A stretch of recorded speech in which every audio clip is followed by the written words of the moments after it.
I would just like to start by saying thank you to Tony again for always inviting us and being very gracious and saying nice things about us. And not everyone does, so it's always appreciated. So Craig Dorsett of our office has moved on to Governor Corzine's staff. So he's moving up in the world and leaving us behind. But it's a very good thing for us. I told him, I hope you won't forget the little people. Now just moving to the big house. Steve Rothman does not let me the 9th district. So, so we were here the last time at the first meeting and went over the stimulus and how that funding is sort of, or how that funding is intended to trickle down to the local, local communities and local governments. And I did highlight the last time that it hasn't been the smoothest ride so far. And part of that is because we are literally learning as we go. President Obama wasn't prepared to deal with the worst economic crisis, since the Great Depression. Neither were we.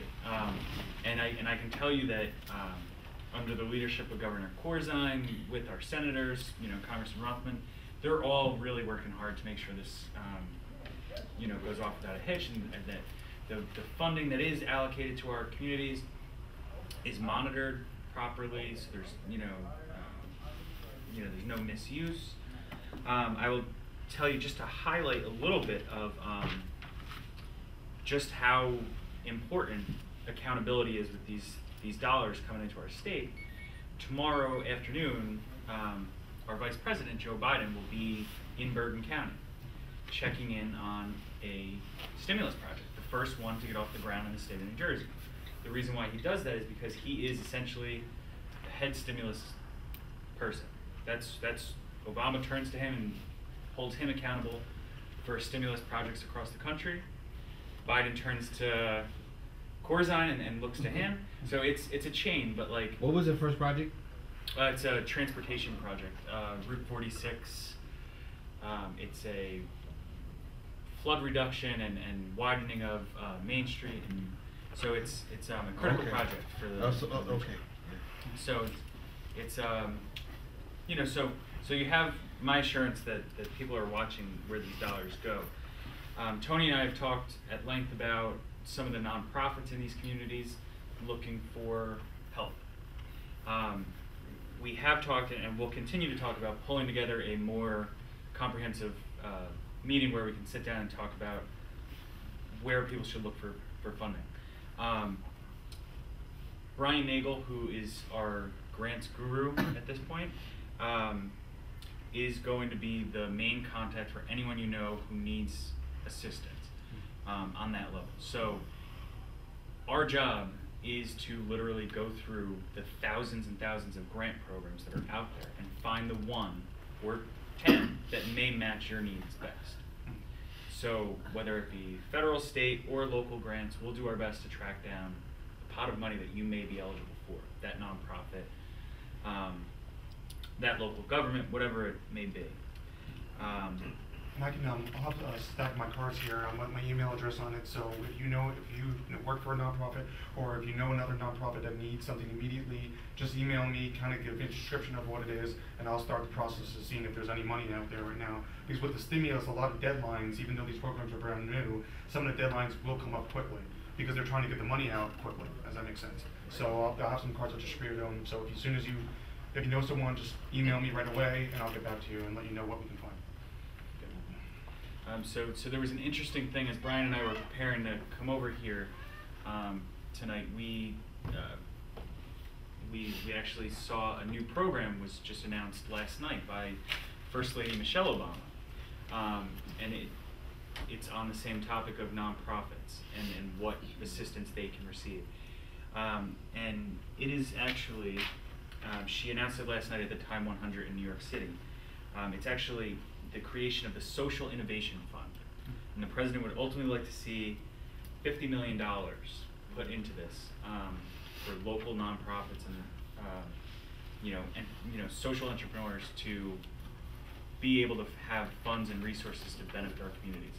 So the commitment to our nonprofits and our sort of social network out there is strong in this administration.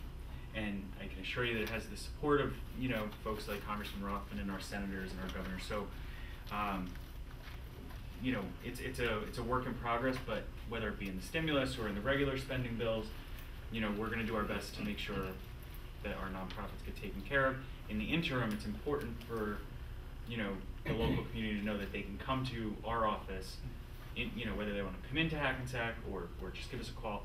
We will literally do whatever it takes to try and find something, you know, for you guys to apply for. Is there anything else you wanted us to? I think that, you know, the only other question, and there are two other issues that I wanted to mention and see if you had some feedback on.